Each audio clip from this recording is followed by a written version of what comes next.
Hello and welcome to Football 301. I'm your host, Nate Tice. Very fun show for you today. We're tying it all together. We did new faces and new places last week. Now we're going to do quarterbacks in new places, or at least new starters in the same or new places. And some of those are competitions. So we're going to talk about a few different guys. Looking at you, Cleveland. Looking at you, New York. But also some new starters like Cam Ward, the number one pick, Tyler Shough, apparently, in New Orleans, Sam Darnold, Seattle, Geno Smith, and Las Vegas. Plenty of cool quarterbacks to talk about today, how they fit with the new teams, what it might look like, questions we might have. We're going to get to all of it. And to help me do that are my guys. First and foremost, Matt Harmon, Mr. Reception Perception. How you doing today, Matt? I'm doing great. I'm excited to talk about these conversations because I have been thinking a lot about quarterback and receiver fit. I'm kind of always thinking about that, but I've been thinking about it a lot lately as I've been working through the year 2 wide receivers. I don't know if some of these guys might come up here and there, but yeah, always interested to find how these guys fit within the whole offensive ecosystem, but certainly especially with those pass catchers.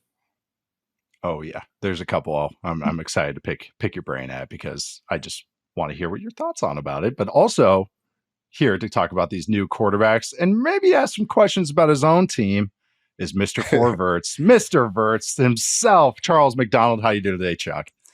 I'm doing good. I kind of didn't realize until the meeting we had the other day, like when you see the list of how many guys are in new spots, we kind of did play musical chairs a little bit with this quarterback room. So interested to see where you guys are and where the audience is once we get to the end of it.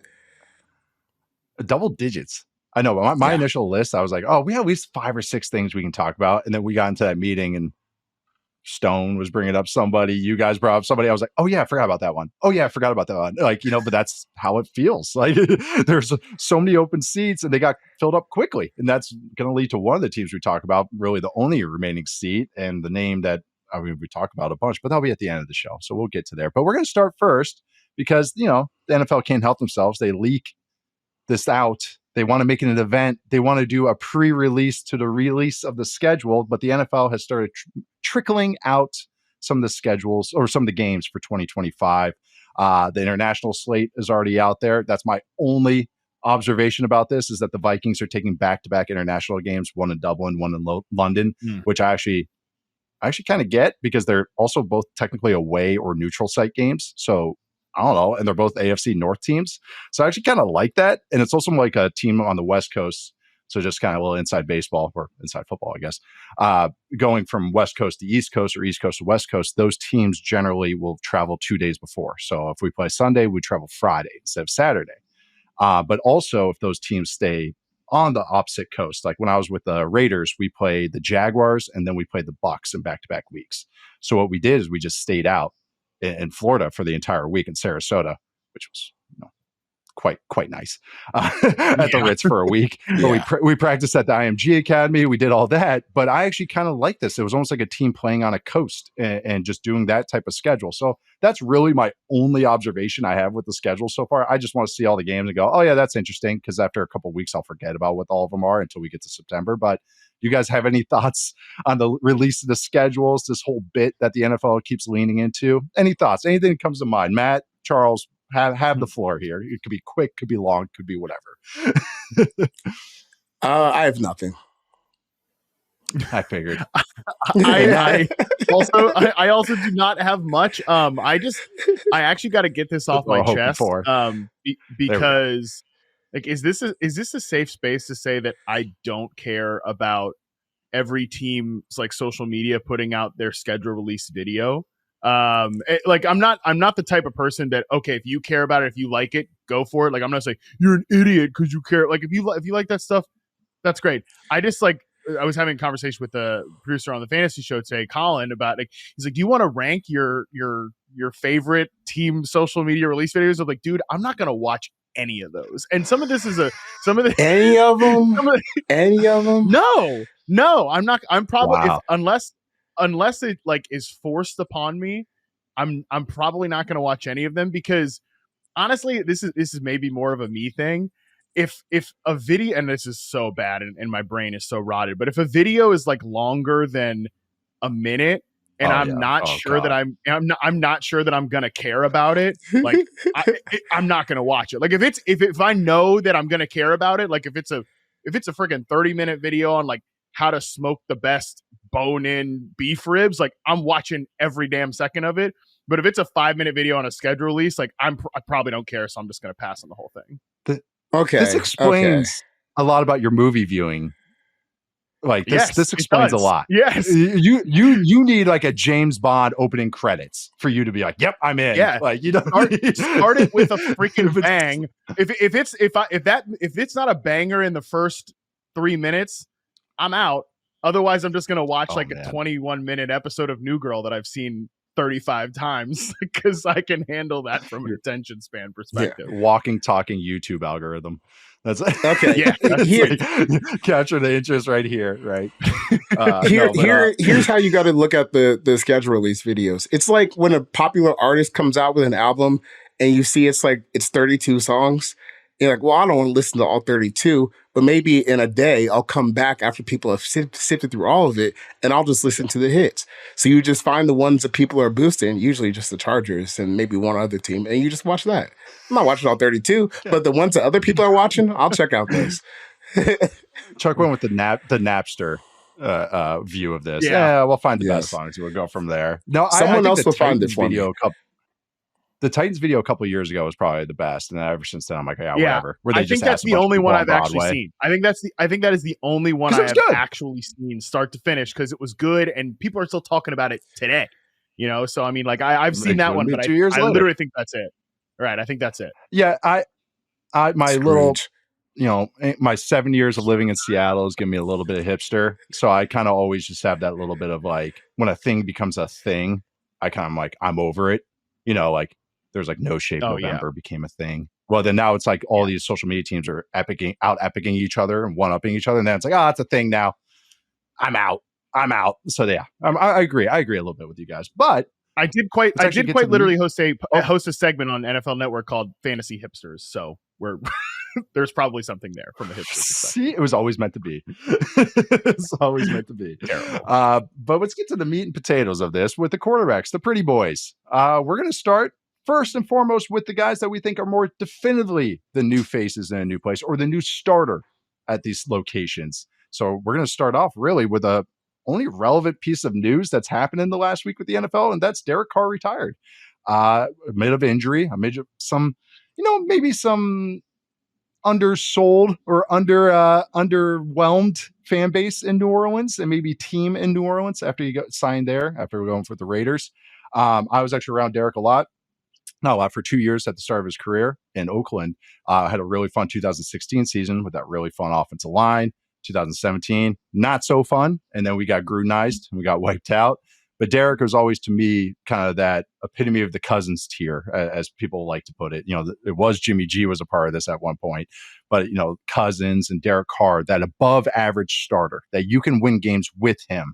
But how good is he actually when he doesn't have a great ecosystem? And I always thought that was kind of the defining element of his career, that he was always kind of part of that tier. Sometimes it looked better, sometimes it looked worse, but he was really is always impacted by that ecosystem. But always just had some nice qualities as a starter. Also had some frustrating qualities, I would say too, that I think New Orleans is like, all right, let's move on with this, especially with the new coaching staff.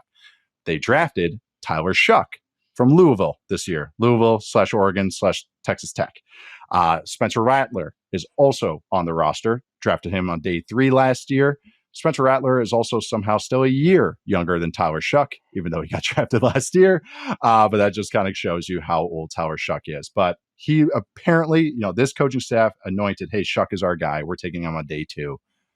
Matt, what do you think of Shough could look like in New Orleans? What do you think this Kellen Moore Saints offense could look like with a young quarterback? Oh, I put young in quotations here.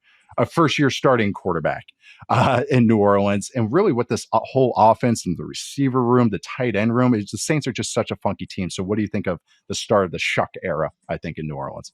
Kind of actually works. Yeah, there's a pun there with what the oysters and stuff like there was shucking, but yeah, keep going. Sorry to cut you off. Yeah, if he's good, that'll maybe catch on, and people can say, hey, back to hipsters, like we heard it first here on Football 301. We were first on the oyster Shough thing.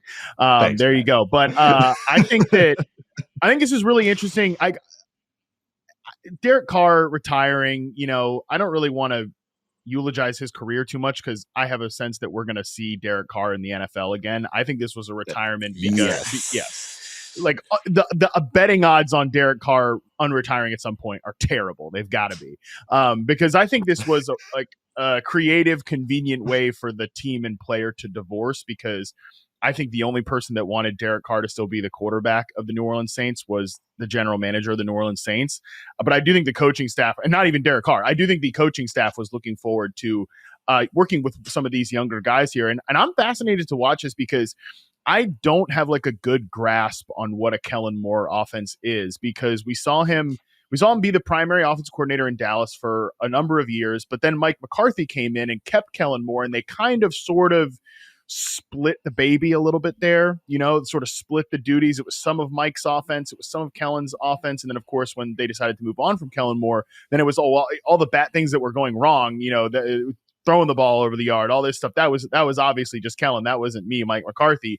He goes to Los Angeles. They have kind of a disastrous season because of injuries, especially at the skill position players and along the offensive line. I'm not sure that we learned all that much about Kellen Moore there. And then obviously last year at the Philadelphia Eagles, we've talked about it a ton. Every offense just becomes the Jalen Hurts offense. So I am interested in seeing what these receivers, specifically a guy like Chris Olave, like where he lines up, where he's deployed in this offense, if and when he is healthy enough to be on the field.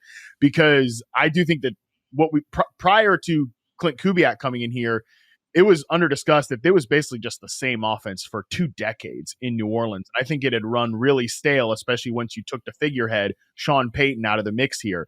So I think we could see a lot of like favorable looks for these talented and fast wide receivers, at least the top 2 guys on the depth chart. And I think Shough, just how he kind of becomes the quarterback here, and this will ultimately inform like who Kellen Moore is as a play caller, because at least for me, maybe people disagree, at least for me, I think I'm still like kind of exploring who that identity is. Charles, what do you think is a fair expectation for this year? Say, assuming Shough is the starter, what do you think is a fair expectation for New Orleans this year? That you're like, I know you're a Falcons fan, but just even putting your national analyst hat on. But what do you think is like, hey, this would be a good season for them? And I'm not even saying playoffs or anything, just like a good taste in their mouth once the season ends. I think given everything we know about Shough and where the Saints are right now, like a 7-10 season where he looks like a top 20-ish quarterback. Maybe because the age throws it off, right? Like there should be no circumstance where he's sitting behind Spencer Rattler or Jake Haener by the time the season comes up. Because like I think if that happens, you can probably just write it off to a dub, and you got to find another guy. So I would imagine that he would be starting all 17 games as long as he's healthy. So I think I'm going to put maybe a little bit of a higher expectation on him, maybe because he's played 7 years in college and he's coming as an older prospect. But if you get to the end of the season and you're looking at like, okay, we went 7-10, we had just enough offense to kind of get where we want to go and push for a playoff spot in the NFC South, which, as we saw last year, 7-10 does push for a playoff spot in the NFC South. It's probably going to be a little bit better this year. If you look like a baseline competent offense, you're flirting with like top 20 passing efficiency, that's probably a win for the Saints this year.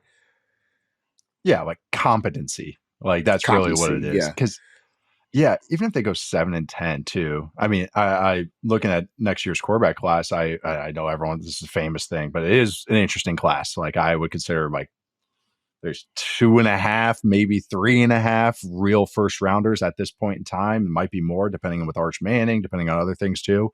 Arch Manning is worthy of a first round selection. I'll even say it after 90 something pass attempts, but he might next year. So, but that I think 7-10 is very reasonable. That if Shough were 22, I'd be like real, like, oh, this could be cool. Like this could be interesting. But that's the thing is like, it's you said you had higher expectations, Charles, and it seems unfair, but that's the name of the game. If you're going to be a 26-year-old rookie, is that you better be competent right away. Like if they say, oh man, we really have to guide this guy along and grow him. Well, okay, he's a backup. Like that I know that's not fair to say in freaking May where you haven't even seen him play preseason or anything. But if like, they're like, oh yeah, we really got to guide him along and everything. It's like, all right, why'd you take him? Like you take a 26-year-old on day 2 to like play. like to like be a guy, especially of this timeline that they're on right now. Otherwise, they are looking at next year's class, which wouldn't be kind of the worst thing, that you get a guy with talent. Shough can be the backup because he's already backup age. He'd be 27 next year. But with no coaching staff tied to Rattler, they're going to really try and make Shough work. I can tell. I actually think that's funny that there's actually some similarities between Shough and Derek Carr, positive and negative. Actually real arm talent, can do some things, actually has a good understanding of offenses, also has an aversion to getting hit. But still, while being a pretty good athlete, maybe not the best creator, but good thrower on the move and everything. Actually, Shough does nice things with his arm slot and everything, but he is allergic to getting hit. I think it's some of the injuries he's taken over the year, and I think just some of the coaching he's had over the years. So I think that's kind of like a funny comparison between the two players. But I think 7-10 is fair, though, Charles, especially where this team's at. I think it's just most like vibes. It's like, do we have some young guys we feel good about? Is Chris Olave healthy the whole year?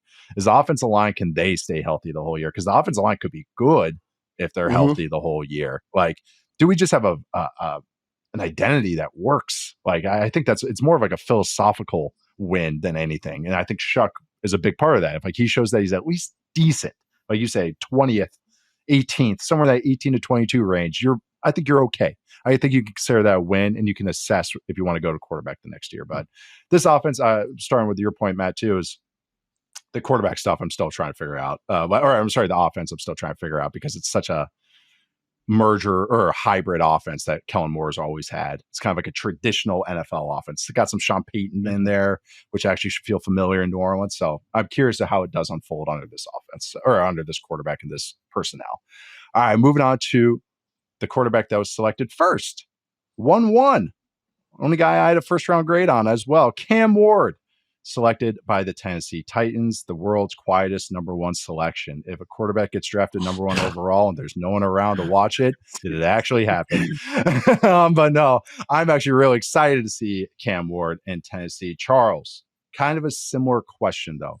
What do you think that Callahan, the Titans offense, the new offensive line, or reconfigured offensive line, I should say, what looks like a successful year, or what looks like a good version of what Cam Ward's rookie year could look like? This is I find myself 7 years out of not watching the Falcons play a playoff game to not want to say this, but it can't get much worse than last year. I mean, they had such a strange season, right? Where the defense, for I think it was the first 10 or 11 games, they were second in success rate for the season, and the offense was just, doing their thing, where Will Levis is coming in and shooting his toes off one at a time. Then you have Mason Rudolph is like your steady hand, So anything that's not that is a big improvement. The one area I guess I get a little concerned with this Titans offense is maybe the wide receiver room, because I don't really know what to think of Calvin Ridley at this point. And Tyler Lockett, you're just kind of at that point with him where any year could be the year that it falls off. But you're looking at a team that at least they should have a quality offensive line. We've talked about it before. They've acquired a bunch of guys who are at least quality starters, flipping JC Latham over to the right side.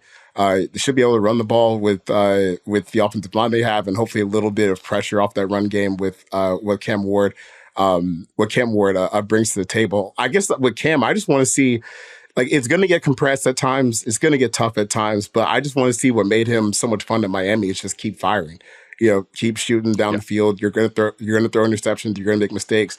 Based on what we know about him, I don't really see that being a problem. But the wide receiver room is just a bit of a question mark with where Ridley and Lockett are in their careers. But I think, the good thing is they should have competent offensive line plays. Everyone stays healthy, and that can do, just as much as a quality wide receiver can, if not more. Matt, where are you at with Calvin Ridley? Actually, I know we've kind of tinkered and had some minor conversations with him, but what do you think of Ridley at this day and age? I actually think Ridley had a pretty nice year. He was 8th in yards per out run against man coverage, which feels like a minor miracle when we're talking about that quarterback room. And I mean, he definitely had some disastrous games again, from a production standpoint, like I remember the one game he had, I can't remember the opponent, but he had 8 targets and 0 catches. And you go back and like look at some of those targets where they were from Will Levis, and it was just like, those are targets, he's like the guy in the vicinity, but it's just not close. So the fact that he was able to be productive last year in this environment, especially when DeAndre Hopkins got traded, they basically just built the offense and like, how can they get Calvin Ridley the ball? And it was like on downfield targets too. It wasn't like Mickey Mouse stuff. So I'm encouraged to see him and Cam Ward work well together. And then the rest of the guys in the room, like, I like all of the dart throws that they threw at the wide receiver position in the draft. Like, they got Alec Iomanner, who's more of an X receiver. And I mean, Ridley was not used like an X last year, nor do I think he should be. I think they should move him to flanker, move him around the formation. DK brings them some speed. He was the guy that they took actually before Iomanner. And then Xavier Restrepo is an undrafted free agent, obviously reuniting with Cam Ward. I feel like Restrepo is going to make that roster. And like, if he didn't run a 4.8, he was going to get drafted. So I kind of, maybe one of those guys is an immediate hit. Maybe 2 of them are long-term hits. I kind of like just throwing those darts. And like, yeah, I'm with Charles. We'll see what Tyler Lockett is. But I do think that Calvin Ridley can be the type of guy that a young quarterback leans on and just says, hey, this guy's getting the ball 130 times this year from a target perspective, and we'll see how that works out. Yeah, Manor, I've kind of actually liked the fit there more as I've kind of marinated on it. I like him and Ridley kind of balance each other. Ridley's such a finesse player. Like, he's so speed and twitchy and great route running and all that. And Manor is the my one-liner is the best blocking receiver you'll ever watch, and that's really all you need to know. It's like it couldn't be any more. His skills are a little, he has the weirdest drops, but he has some strengths to his game. I think ideally he's a real good 3 for you, but this is where the Titans are at these days, where I think he could do some dirty work stuff. DK could be a fun deep ball guy, stretch the offense, open up the offense a little bit, which is nice because then you don't need Ridley to do that. You can have Ridley actually get the targeted routes on this. So it's not ideal. I think they need truly one more guy there, but it's interesting. Yes. Actually, how you're just describing all the rookies are interesting. Like, it's not bad. It's not a bad room. It's just, I would say, below average. But if those guys can play, it's not a bad room. But obviously, there's yes, in theory. Yeah. I like mystery boxes, Matt. So I just want to see the mystery boxes sometimes. And then I actually like the tight end room. I'm the one person that has Josh Wiley stock. And then Chig is a really fun, dynamic tight end. But I think they can use him almost as a power slot de facto receiving tight end move around guy even more if they're not comfortable with how their receivers are at. So there's some interesting stuff. It's just nice that they have a good old line, or at least I think it's going to be at the very least above average. Like that at the very least, it's top 15. So I think that is what's got me most optimistic about how this could all look. One question I have, though, or at least this is rhetorical, is just really more how much gun they use and how much under center they use. Cam Ward, here's Cam Ward's career under center rates in college: 0.1% at Incarnate Word, 0.2% at Wazoo, then 2.4% his second year at Wazoo, then 4%, 4.1 last year at Miami. Last year, the Titans were about league average. They were 26 and change. League average is 30%, so a little below average.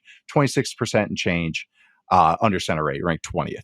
So that is one thing I'm curious because Bill Callahan is going to want to be under center, their offensive line coach, just to tie everything together. So I think developing Cam, his comfort level there. Cam's is a little bit of a ball of clay. Like, he's kind of one of those guys. It's like he hasn't been taught to do this because he just hasn't had to.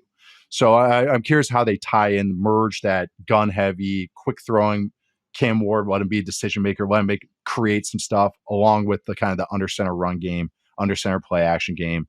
And really one of my theories this year is that we see more true under center dropbacks with no play action. I think we're going to see more of that league wide, just to kind of break some tendencies too. But that's a topic for another time.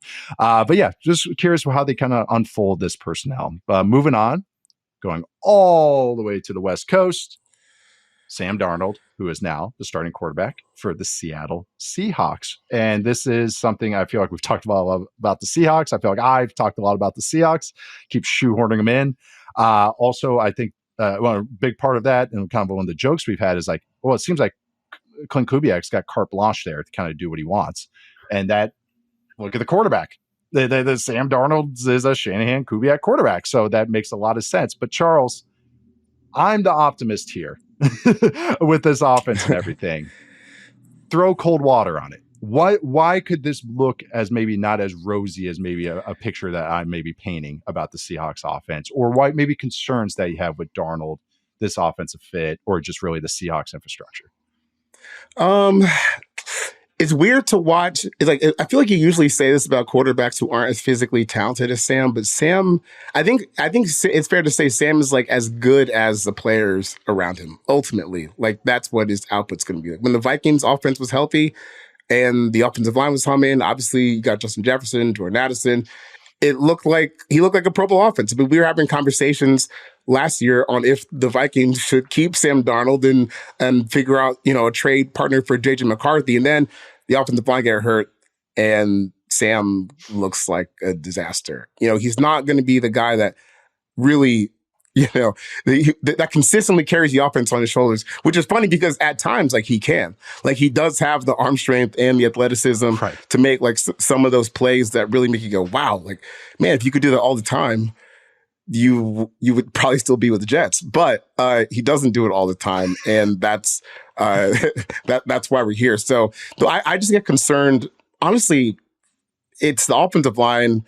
There's still a work in progress there. Obviously, the Dable pick was nice. Charles Cross is a solid player, but still got some work to be done there. But I think the biggest concern outside of that is I just don't like the construction of where they're at wide receiver just yet.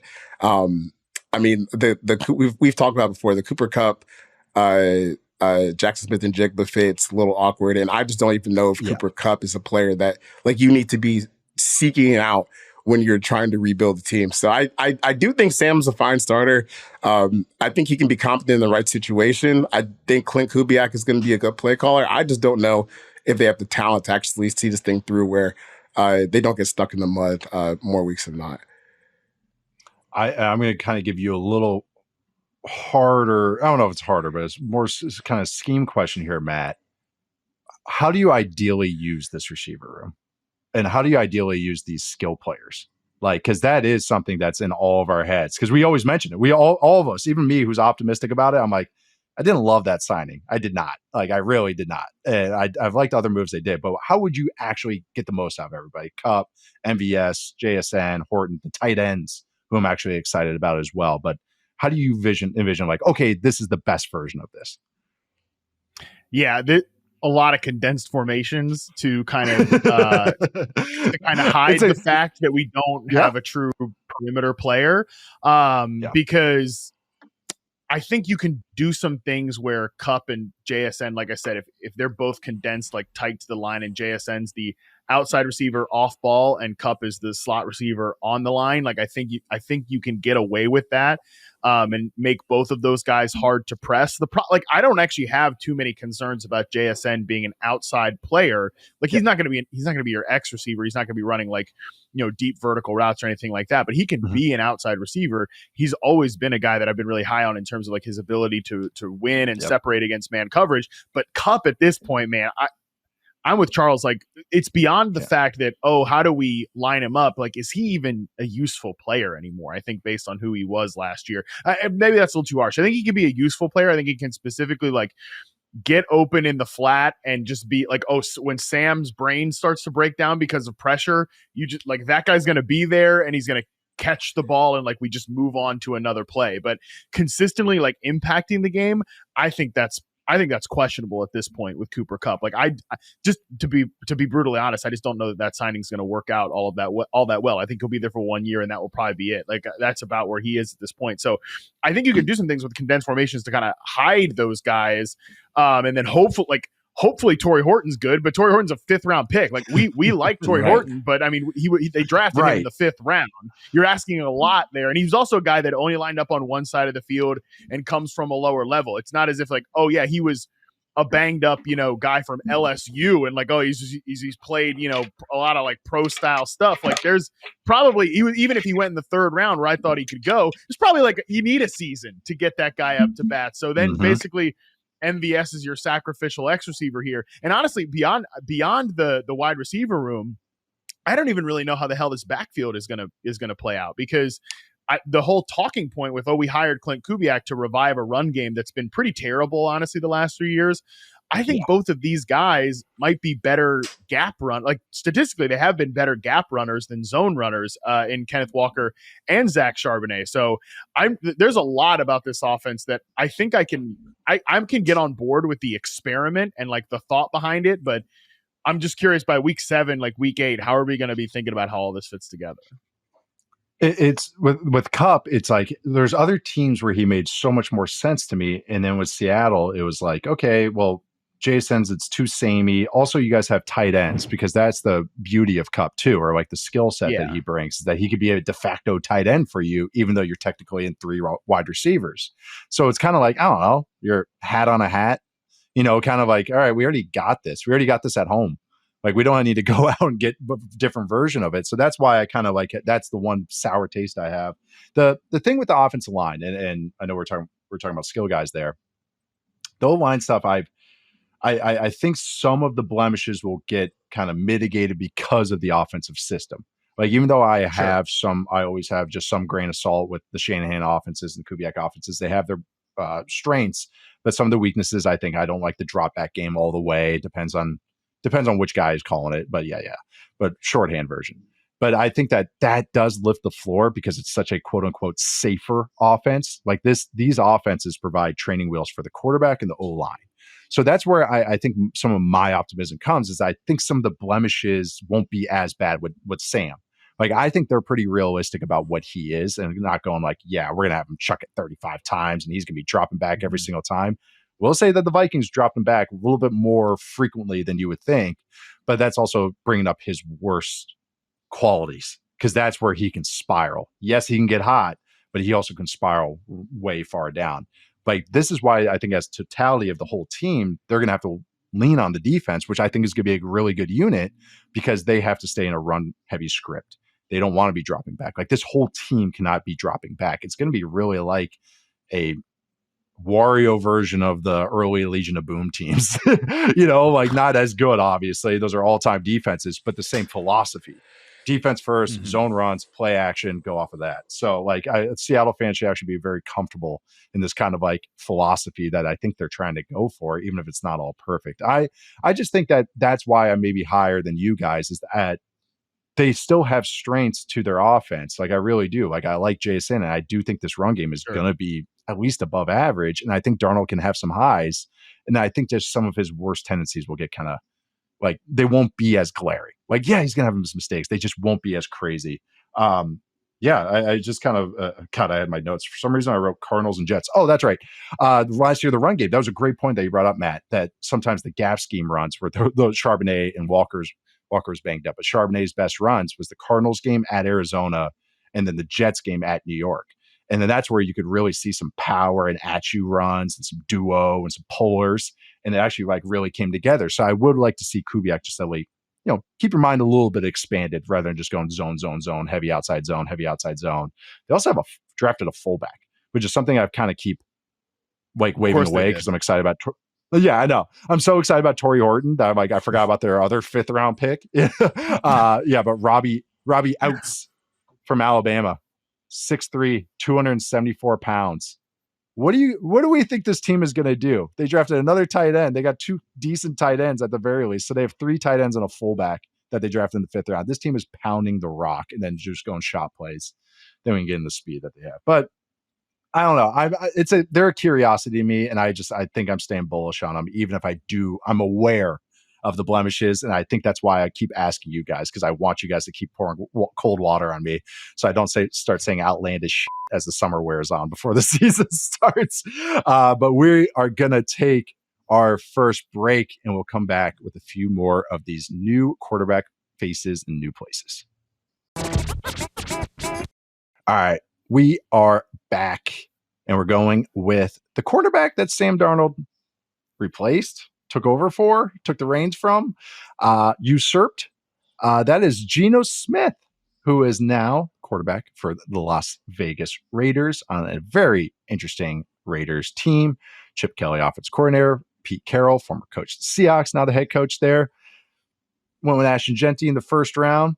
Charles, I know you're a Geno fan. I think we're all Geno fans here, or at least we appreciate Geno's game here. Yeah. What is this going to look like? What is this going to look like? I am just, what do you envision this fever dream of Geno Smith with Chip Kelly in Las Vegas is going to look like? Well, we know they're going to run the ball. That's for sure. You draft Ashton Jeanty. They drafted 5 running backs.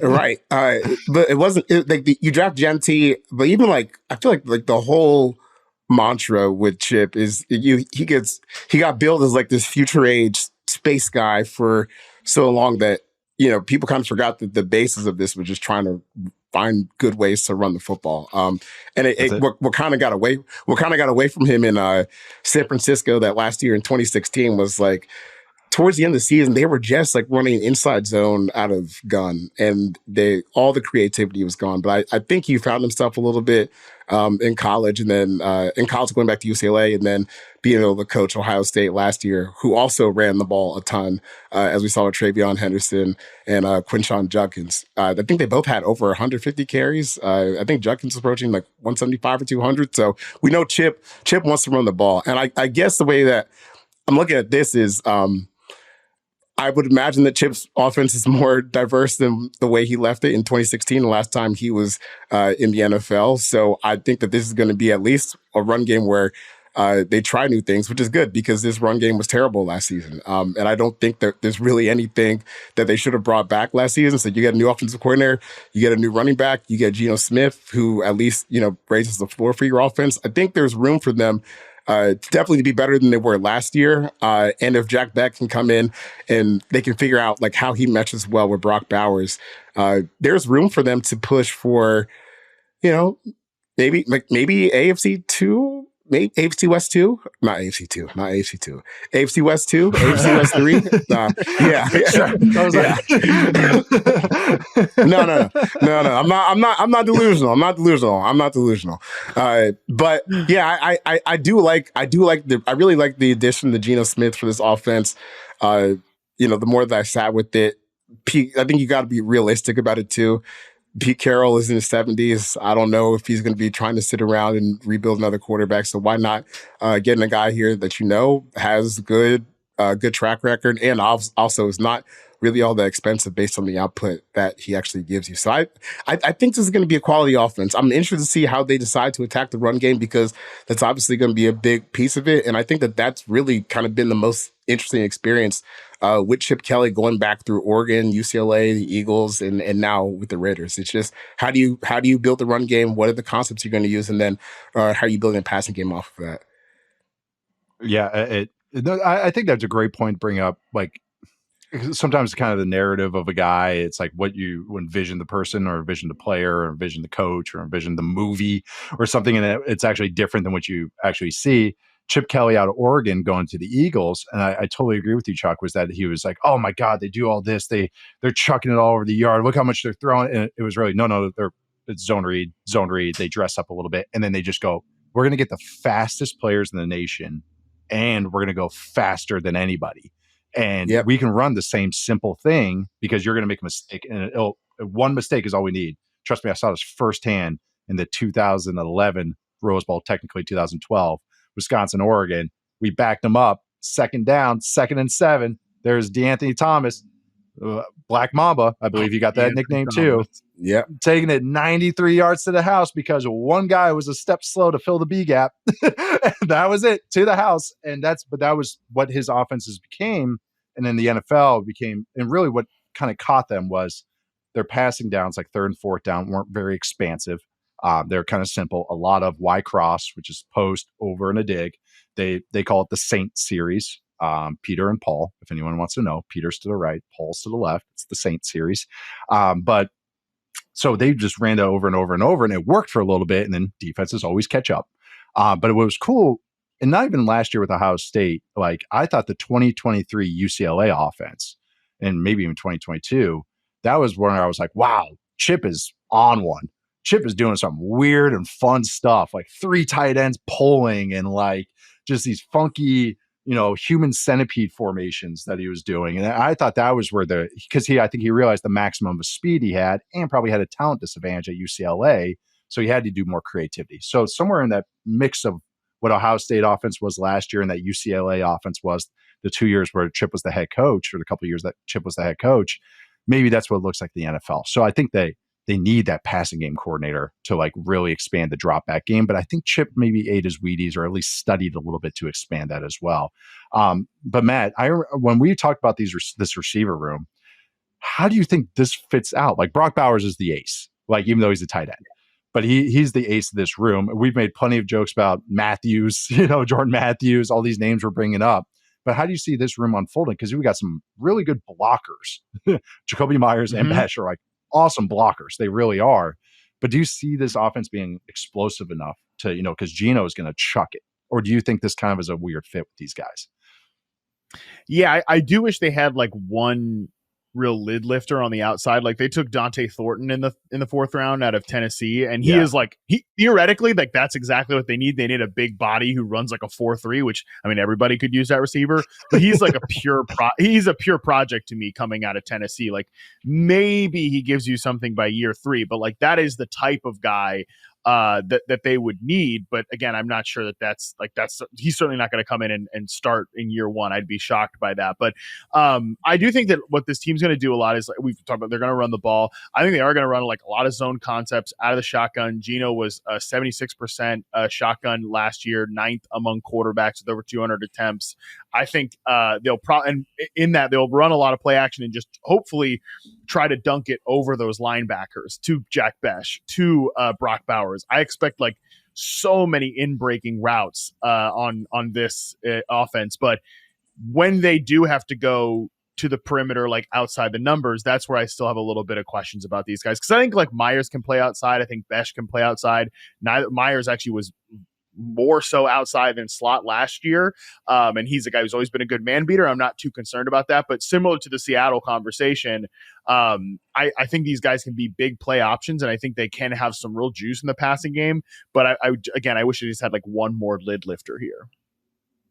Yeah, Trey Tucker can roll, but he's not like that. He's not an every down player. Yeah, like what I mean. Like so, it's like he's so special. Yeah, he's a specialist, and that can run. Like I mean, that's why he's on the roster. But I'm with you that's actually where that's why I asked you the question, because that's my concern. There's a lot of cool horizontal players, not a lot of cool vertical players, and Geno likes to attack vertically, and so that is where there's one little. I want to see how Chip uses it. I guarantee you that they're going to run mesh 100 times. Like I can tell you that. Get ready for some crossing routes. They're going to run mesh 5 million times. And like I make the joke now, but get ready to strap in for that. I also was, as you guys were talking, I was looking up UCLA's rushing attempts while Chip Kelly was there. All right. Well, last year with Ohio State, because I mean they're beating the brakes off people. They ran the ball 33 times a game. Okay. All right. About what you expect out of a college team. Chip Kelly in 2023, UCLA ran the ball 40.5 times. In 2022, 39.5 times. In 2021, 42 rushing attempts a game. In 2020, 45.4 rushing attempts a game. In 2019, 40.8 rushing attempts a game. They are going to pound the rock. So I know we can say that. Get ready for crossing routes and a lot of running the ball, maybe some funky formations with a lot of hybrid guys too. So I don't know. They're a fun curiosity to me. Chip Kelly's always just going to have that to me, because he just gets to things in ways that I'm like, I can see you're on the West Coast. You're expanding your mind a little bit with that idea. All right, we're going on to now.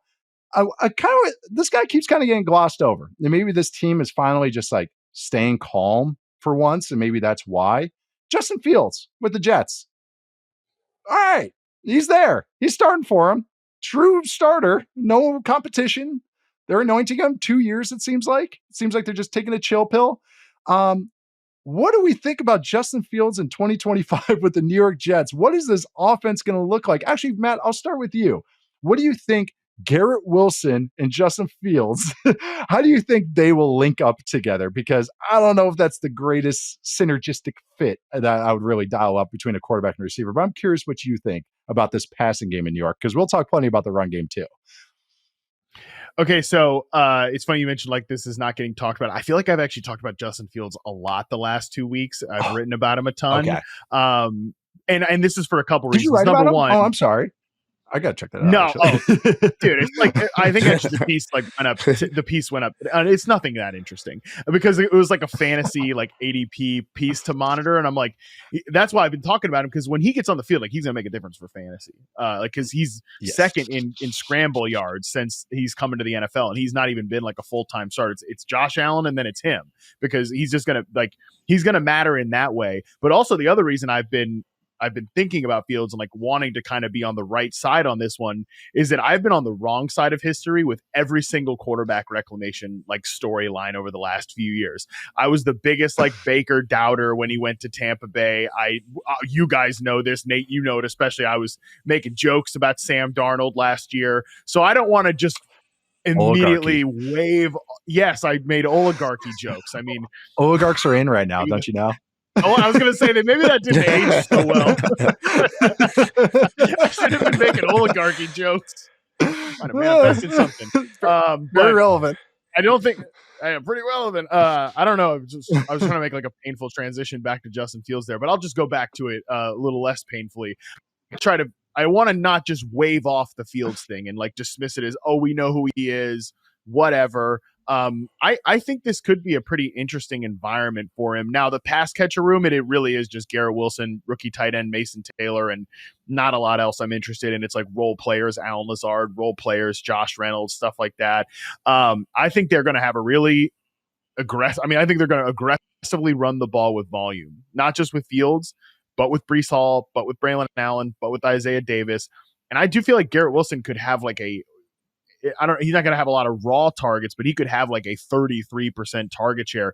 And when you were talking before the show, Nate, about Aaron Rodgers, and you were showing us the heat map of like his targets, I was actually just looking back at like, some of Garrett Wilson's reception perception route charts as you were talking about that. And I just like looking back on it. And again, this is retconning old takes. I actually just don't even think that was a very good stylistic fit between those two guys because like I kind of want Garrett Wilson, going over the middle and, kind of not totally improving, but like just go out there and separate because that's the thing and he's best at. And I think that Fields and DJ Moore kind of connected in some similar ways there. So again, maybe I don't want to be on the wrong side of history on this one, but I'm at least willing to leave the light on that this actually could be a really good connection between Fields and Garrett Wilson specifically. Yeah, the offense I'm not like totally out on, even if it's not going to be the best offense. I don't think it's going to be a top 10 offense, but I do think it could be, there's a path to being okay. So, like being at least like they can keep them in games because I think they're not full of themselves. What you said too, though, we're going to talk about this with Rodgers. That's exactly right. Why I thought the Russell Wilson, Justin Fields with Arthur Smith pairing, whatever, threesome, was always going to be weird because since 2022, so the last 3 years, 22, 23, 24, the two guys that throw over the middle the least, Russell Wilson, Justin Fields, 5.7% and 5.8%, 10 to 22 yards in between the numbers. Kyler Murray, Jalen Hurts, and then Caleb Williams are the bottom five. League average is 9%. So yeah, that's where short quarterbacks can't see it. But Justin, my comparison always, the optimistic comparison with Justin Fields was that he's a bigger Russell Wilson. The negative comparison that I've had, or really what I feel of him now, is he's Daniel Jones plus. That's kind of how I just feel. Doesn't throw over the middle, takes sacks, explosive arm, explosive runner. Charles, what do you think of this run game, though, and the Jets' offensive line? Like, do you think they can truly lean into this for games and kind of keep them in it? And are you excited about that run game at all? Yeah, I'm excited to watch it. The way that I guess we want to cheer for it, but I wouldn't exactly. I wouldn't want this to be my team, but I am excited to watch this. But it's funny because when I look at this, what does come to mind is kind of the way that we were talking about the Falcons offense in 2022 before everything went to crap. And Arthur Smith got fired in 2023, where it's not the best offense you've seen. But it's an offense you absolutely hate to play against when you're a defense. Like when the game's over, you're just like, holy crap, that absolutely sucked. Yep. Because they have, if everyone stays healthy on the offensive line, there should be a good offensive line. Elijah Vera Tucker, we know that he's really good when he plays. we're all been high on Mimbo. Fashanu really showed out in the last month of the season. And Matt brought up the Justin Fields scramble stats, and he's also just a good runner in his own right. So you pair that with Breece Hall and Braylon Allen, like, I don't really see why you would feel the need to throw the ball until you get into those situations. But I think it's going to be fun from the standpoint they're going to run a lot. They got talented backs. They got a talented runner at quarterback, and they've invested in the offensive line. So as long, like, I think that the Garrett Wilson conundrum is interesting because is he going to end up being one of these guys this year doesn't have a whole lot of targets, but his ADOT's like 25 or something like that because they're just trying to get big plays down the field. And I think that Tanner Enstring, the guy or the former Lions passing game coordinator who they hired to be the offensive coordinator, is actually kind of an interesting fit because if you want to run the ball that much, you're going to have to use play action, or play action is going to be a big part of your passing game. So why not, continue to bring that over? And I did think it was funny that Aaron Glenn, his first quarterback league pick was Justin Fields, who gave him fits over the years. Yeah. Who gave him fits over the years in Detroit. So we'll see what happens here. But I'm excited to see whatever the closest thing you can get to a Service Academy offense is, because I think that's what this is going to be. I know it's kind of funny because they're going to run the ball. Like those Chip Kelly rush attempt numbers, they might as well be the Jets this year. It might be 40 rush attempts a game. I love that, bringing up the 2022 Falcons, Charles, not because it was one of my favorite quirky teams the last 5-10 years, but because I always described them as a bad team beater. Like if you weren't up to snuff, if like you had a soft spine or like a one edge rusher that can't defend the run, or your safeties don't feel like, they were going to punish you. Like they were going to, okay, we're just going to run it again, and we're going to run it again. Yeah, you guys think this is funny, but here comes Cordero Patterson, for another touch. Here comes Tyler Algier. Here comes Mariota. But I really do think that is what they should be going for. And I think it could be almost like not supercharged version, but like a variation of that, a very explosive version of that. But really just, the Garrett Wilson thing, I'm curious to see. Like, I want to see how that actually unfolds, but I'm not totally out on this because I just do think they have some identity with their run game and what they can do and what they can accomplish there. And Garrett Wilson might just become a big play behemoth. Yeah. It might be a lot of 3 catches, 95-yard type games, something of that sort, or maybe a screen that he can get. Fields isn't great on screens either. But I do think that offense could work and could just really bloody guys up. I know it's just always, I watched him again today just to be like, all right, I remember what you were last year. Was it different? It wasn't different. It's what I pictured. Nope. It was like, yep, you're still, God, there's a path there. There's a path. He still has tools. There's something, but I think that path is greatly diverted and closed down, I think I should say. But I'm just curious to watch the Jets this year because I just think if they play any defense that's just not up to snuff, they're going to just punish them. And I just think to just keep these games. I like that. I think the defense will be solid too. Also, you brought up the Aaron Glenn thing that made me think was, how do you get a team to not run man coverage? Okay, you look at the Jets and go, okay, they only have Garrett Wilson. That's all we have to worry about. All right, we'll just go man coverage and run like one double Garrett Wilson, 1 double 5. Well, how you get a team out of man coverage is you have the quarterback run, because that's so frustrating. There's no eyes on the quarterback and he can just go. So like, that's really frustrating. All right, well, that's one answer. So you can't run man against us. All right, what's the other answer? All right, we'll go cover 2. We'll make the quarterback find these spots and really just be a pristine operator over and over and over. Well, we can just run the ball and run it down your throat. So it's kind of nice. They actually have natural answers for the 2 ways I think defenses will go against them. So, all right, moving on. So this is it's not a new face. It's a new starter in Minnesota. It's a face that's been there. He might be might been with the trainer room, the entire year, but now it seems like he is the starter. I feel like it is. I feel like I can say it finally. That's J.J. McCarthy with the Minnesota Vikings. They short up the offensive line. Of course, they have these guys, Justin Jefferson, TJ Hawkinson, Jordan Addison, got a real fun receiving room, I should say, pass catching room. It seems like they're really trying to beef up the running back room as well, trading for Jordan Mason, getting a little more punch in that running back room.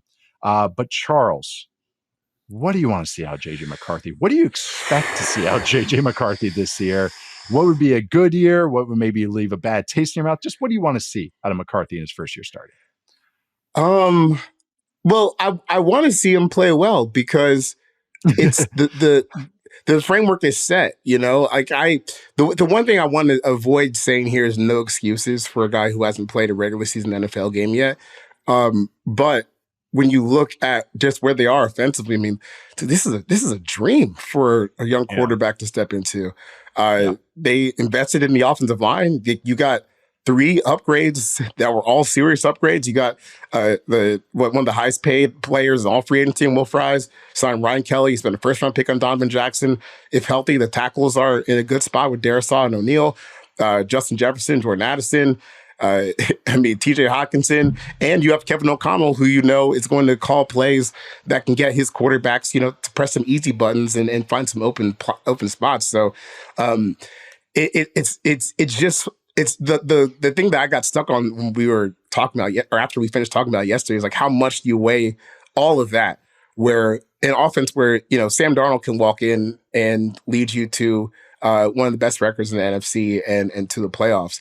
What's the fair way of balance that supporting cast versus where J.J. McCarthy is, which is, basically a rookie quarterback coming off of an injury last year that cut everything short for him. So I think like I don't know like what the raw numbers would be, but like top half of the league passing wise, you just got too much firepower. And you got to be competing for the playoffs because the defense is going to be ready to go again with Brian Flores. So it's a heavy burden for a rookie quarterback, but like you can't ask for a better spot than where JJ McCarthy is than this, and we'll just have to see if he's ready to go. I really have no idea what to make of this. His preseason stuff looked pretty solid, but that's really all we have to go off of. Matt, when you watched his Vikings last year, I know we've talked about the offensive line. I brought up the pressure stats 500 million times, so I won't do it again. But when you were watching that Vikings team, what was leaving you wanting more, maybe? And I just kind of even disregarding quarterback play, Darnold or McCarthy this year. Like, is there something that you're like, well, I wish they did this with Jefferson. I wish they did this with Addison. I wish they did this, with Naylor last year, whoever be receiver 3 for him this year. Still might be Naylor. I wish they did this with the offense. Was there anything that you're always like, man, they just can't, there's just like a glaring thing they're not addressing here?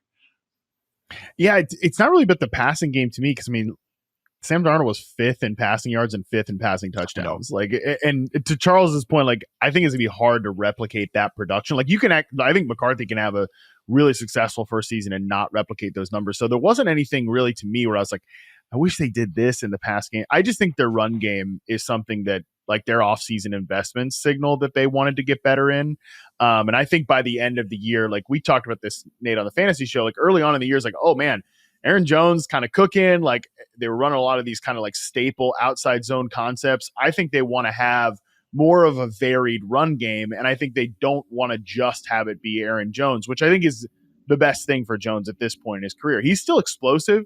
Even on like gap runs, he can still hit a hole and get you kind of, maybe not a home run like he used to, but at least get you a triple. Like, he's still a very, very good back when he's healthy. But I think having a guy in Jordan Mason who was second in weeks 1 to 7, he was second in the NFL in rushing last year. He was extremely productive and like a high volume back, and was a guy that was running varied concepts in that Shanahan offense, So I think that's really, to me, what I want to see overall is not just the run game be better, but like a better marriage between the run and the pass game as well. Because I think that's something that, all right, again, we might not have the same passing statistics, but we can maybe feel smoother down to down in the passing game, especially because then you're not always hunting. Like, if your run game is giving you singles and doubles, or even maybe more of those bigger plays, you're not always hunting the deep ball. And I think this passing game, if I had one criticism, I guess, would be that it did always seem like they were trying to hit triples and home runs. So if your run game is giving you more juice, maybe you can just have some like steady answers in the passing game for JJ McCarthy in his first season.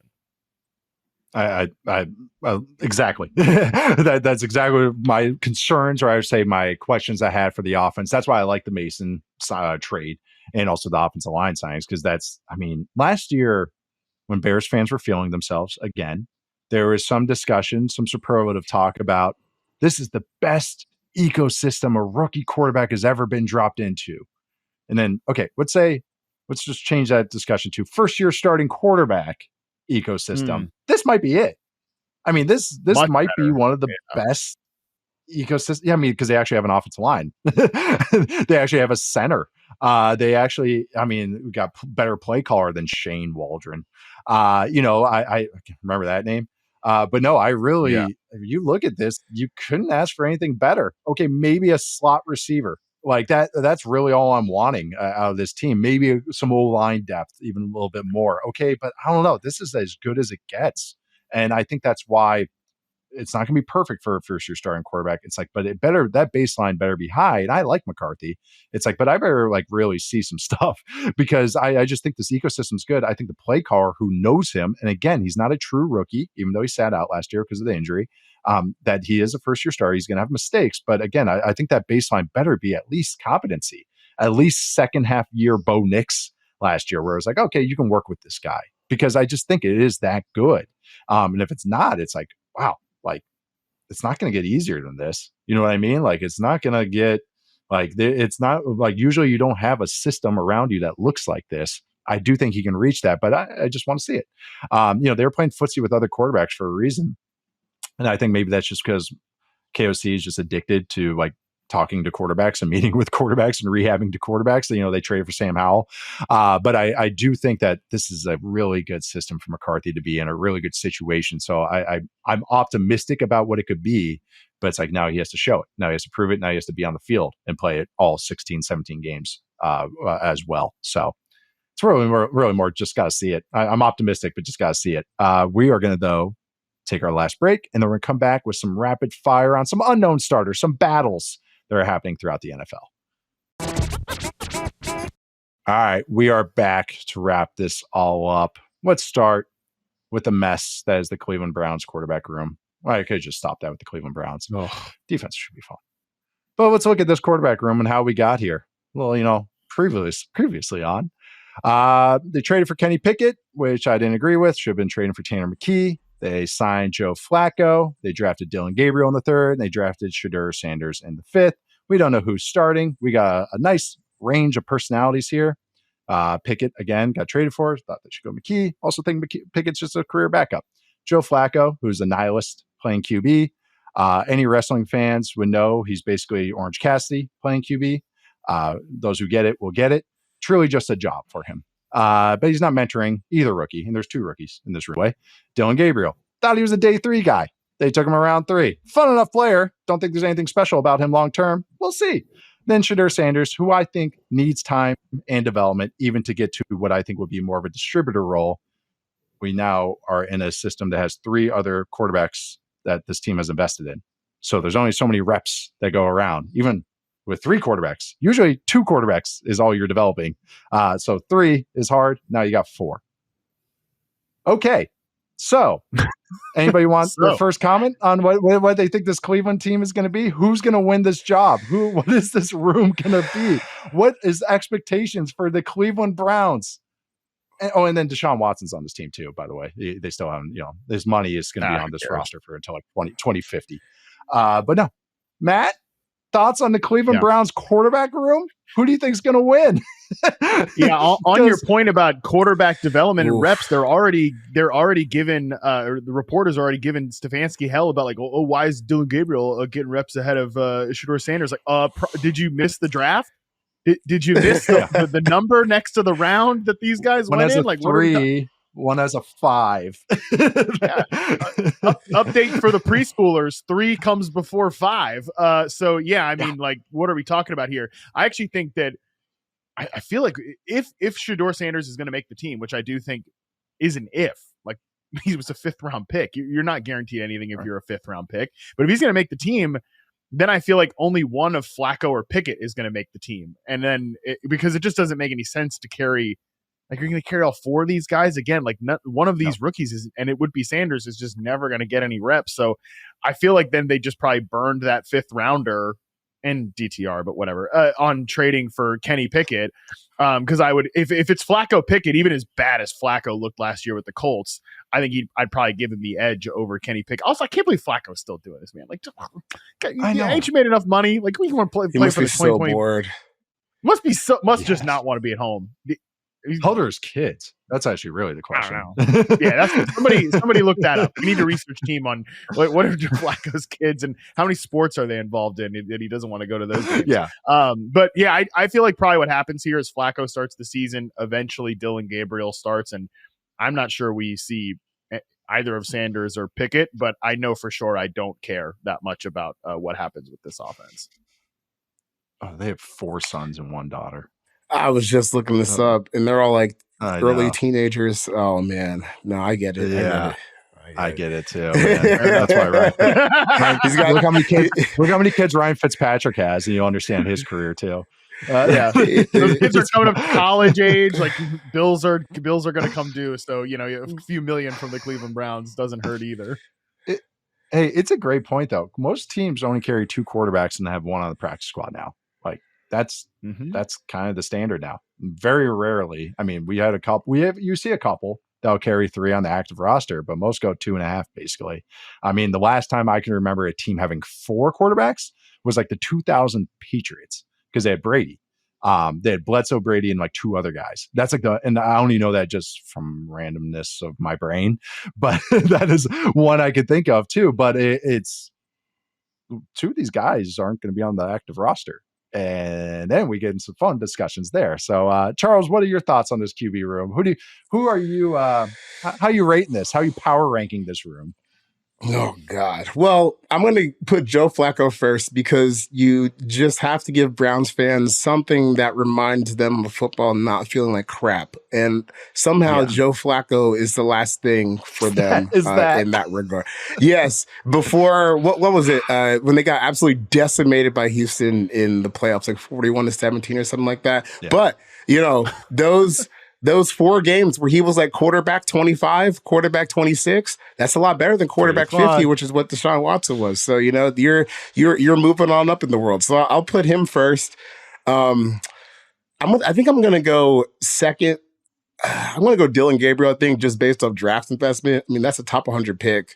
I know he hasn't played. I personally think he's the worst of the 4, but it's just hard for me to see a world where they give up on a top 100 pick year 1. Year 2, definitely possible. I mean, they did just cut Siak Ika, the nose tackle from Baylor, who's a 2nd-round pick after 1 season. So I don't know if Gabriel's stats the 3rd round cements anything, but for the purpose of like ranking this for making the team, I think I'm going to put him second just because they just drafted in the top 100. Then you get to Shedeur and Kenny Pickett. I guess these are your 2 5th-rounders, right? I'll go. I think Shedeur is a better quarterback than Kenny Pickett, but I don't know if they cut Kenny after they just tried to acquire him and they gave up another player that they valued clearly in DTR because he got to play some money snaps that I don't think most teams would have given him over the past few years. So I think I'll put Pickett 3A, Sanders 3B, but maybe those are the guys who are fighting for their chances to make the roster. And I think that the roster number is a good point because, like, how many times have over the past years, like, how many times have we poked fun at Russell Wilson coming out in full pads when he's the emergency quarterback and stuff like that? Well, he still needs to be like ready to play, but he's not like actually playing. And I guess that's where Shedeur is going to end up, or Kenny. Yeah, or. Yeah, the other QB, basically. Right. The highest QB I can remember getting cut before he even stepped on the field was Tyler Wilson, Arkansas quarterback that the Raiders drafted in 2013. 4th rounder, pick overall 112th. Oh, yeah, and I talked to, number 112 overall, didn't even make it out of camp. And I remember people talking to people there, and they're like, "Yeah, we knew right away." They were like, "We knew we just made a mistake right away." But that's also the Raiders. I know that's a great point with the Pickett thing, and also just personalities involved and egos involved. Now imagine Andrew Berry going like, "Yeah, I traded for Kenny Pickett." Now he has to talk to his mentor Howie Roseman again, and Howie's like, "Want to buy another bag of lemons? I got dozens of them for you. Yeah, you want some more?" Like that's also a thing too. So there's also some of that gritted teeth, like, no, he's fine. He's on a roster. Like, got to remember those things too. So yeah, I think Flacco ends up winning it all because I just think he, even at 40 years old, is the best quarterback in this group. Then maybe we just go on from there. But yeah, I just think there's going to be potentially 2 odd men out, not just 1. because of just roster stuff. But I'll just see how this is Cleveland's problem, and I'm just gonna be curious how they figured it out. God, yeah. Tanner McKee is basically new Kevin Cobb, if you guys remember that name. Let's move on to remember, former Eagles backup. He was always like trade bait every year.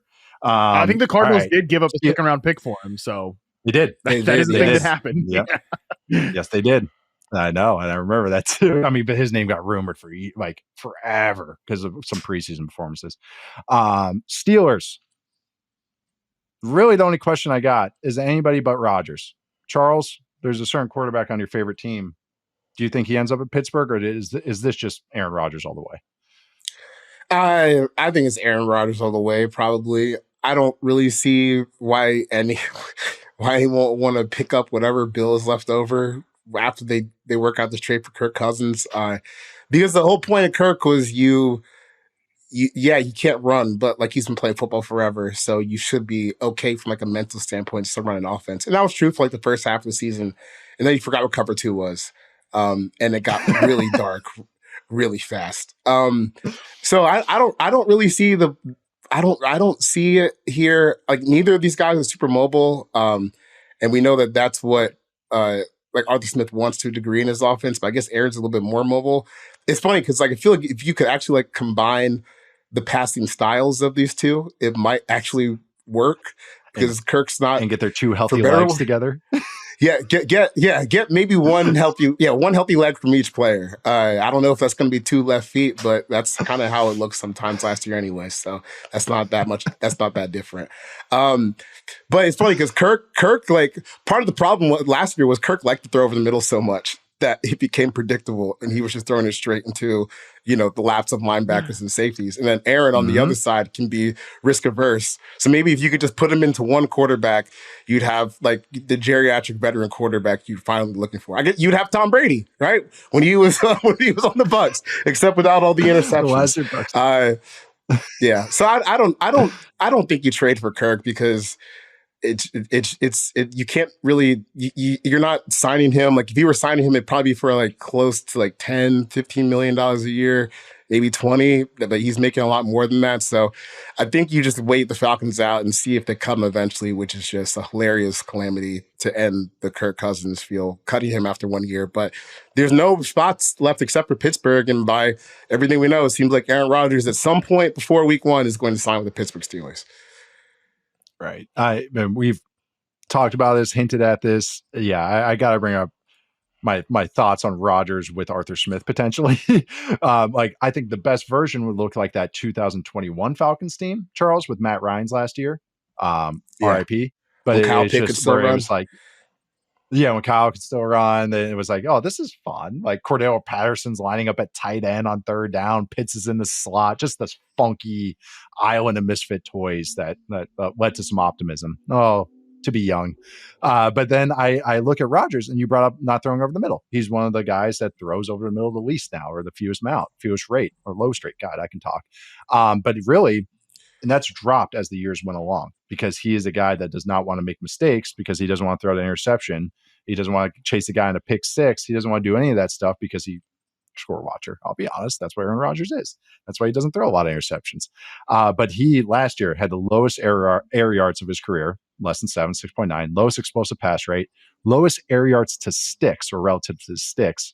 He averaged 1.6 yards short of the sticks last year. You know who else was 1.6? Kirk Cousins. So his career average, though, was 0.2 yards short of the sticks. So he's targeting 1.5 yards shorter than he used to be. And that usually indicates check downs, safer throws, things that we're not really pushing the ball and trying stuff. He still has arm talent. That's what's kind of frustrating about how he plays now. And on top of it, he doesn't throw over the middle anymore. This is where I got my cool little heat charts here, target maps here from True Media. If you look at 2022 to 2024, or 2021 to 2023, I'm sorry if you're watching this on YouTube, I even put a little circle here.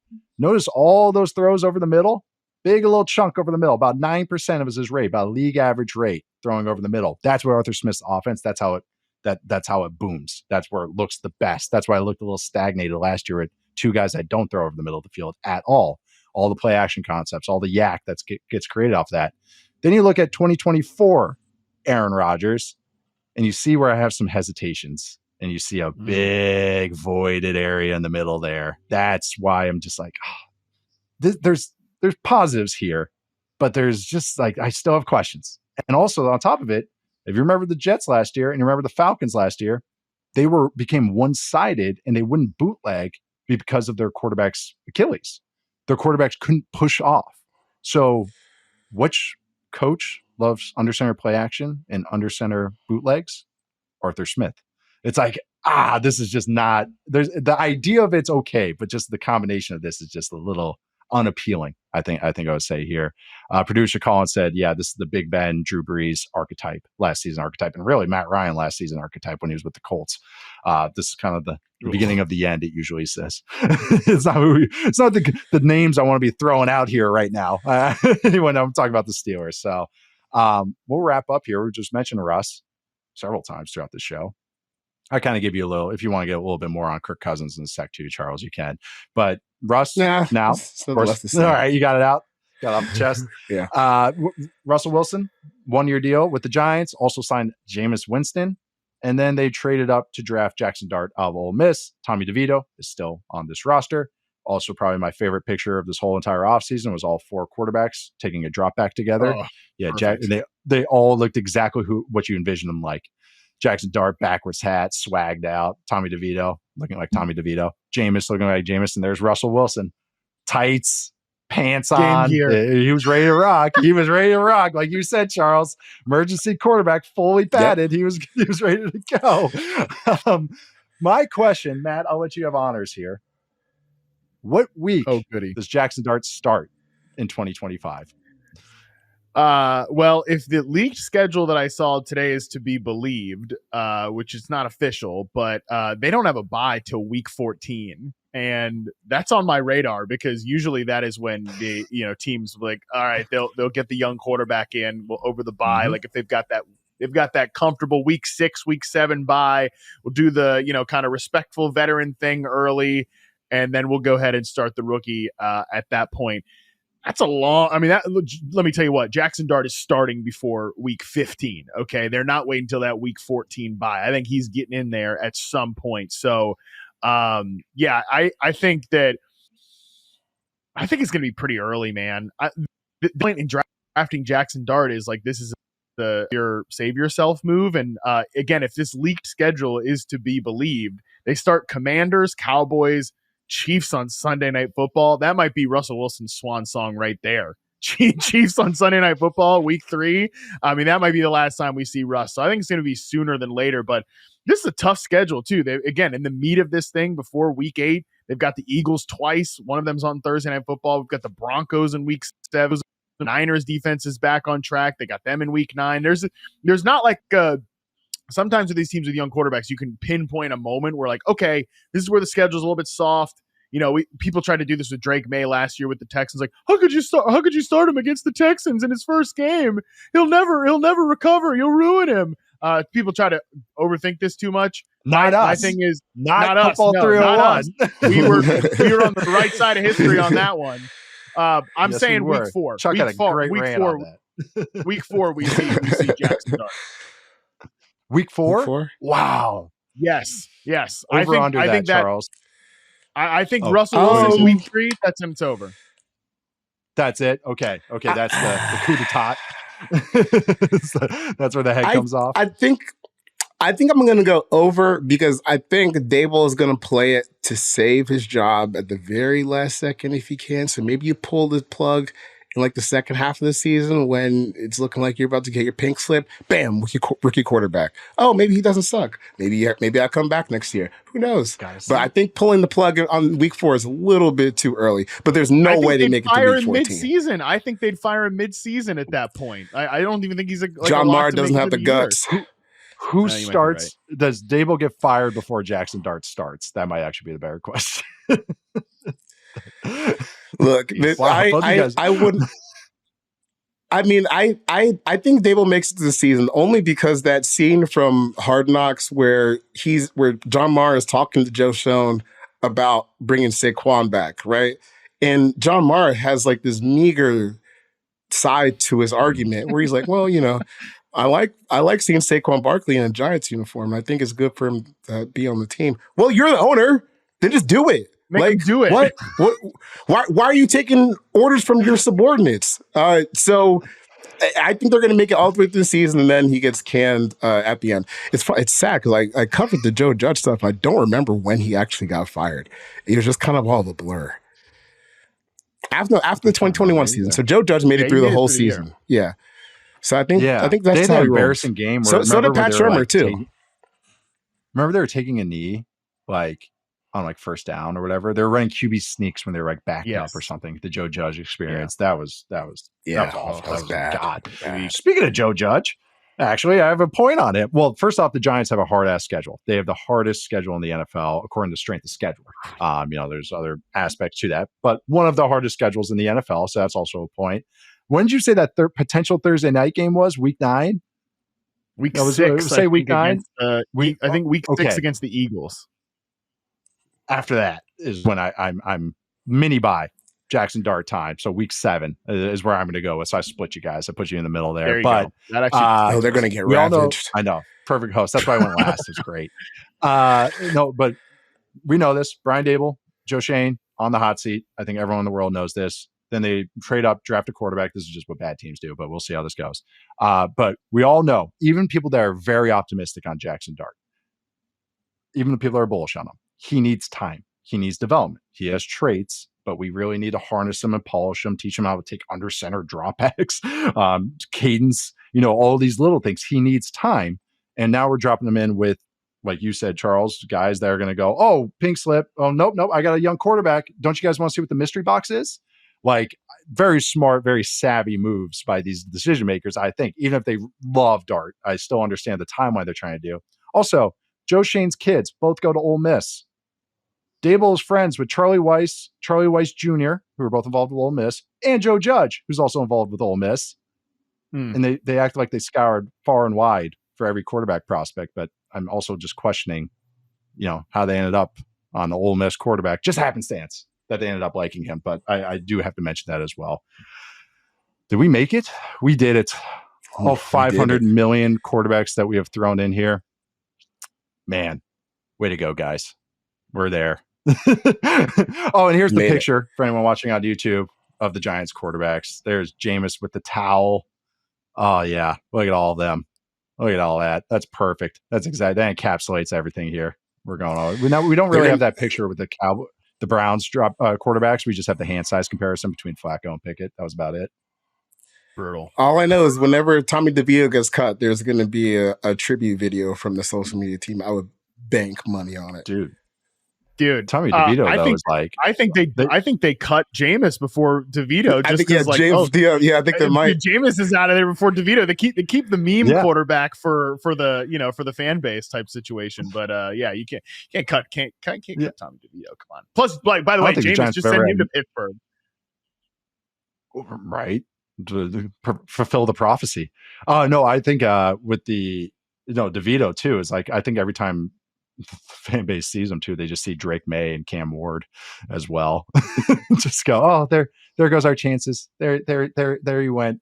Yeah, Giants have never had a mascot, so DeVito is a pretty apt one for them. I think that makes sense. But we are closing it out today, and we'll be back next Wednesday with some more Football 301. I am Nate Tice. You can find me at Nate_Tice. That is Charles McDonald. You can find him at 4Verts on all platforms. And that is Harmon. You can find him at Matt Harmon _BYB or Matt Harmon BYB, I believe. Mailbag questions. Also, make sure to send those mailbag questions to football301mailbag at yahoosports.com. We're getting to a bunch of those. It's off-season time. So, of course, leave us a 5-star review on Apple Podcasts. You can jump the line. Subscribe to us. Follow us. Rate us. Wherever you get your podcasts. Also, and watch us on YouTube, on the Yahoo Sports YouTube channel. You can check out some of the cool graphics we got going on as we are doing these shows. Going to have even more as the months go along, especially once we get into the season. Thank you to everyone behind the scenes for helping us out, making us look good. Thank you to everyone for listening. See you guys next week.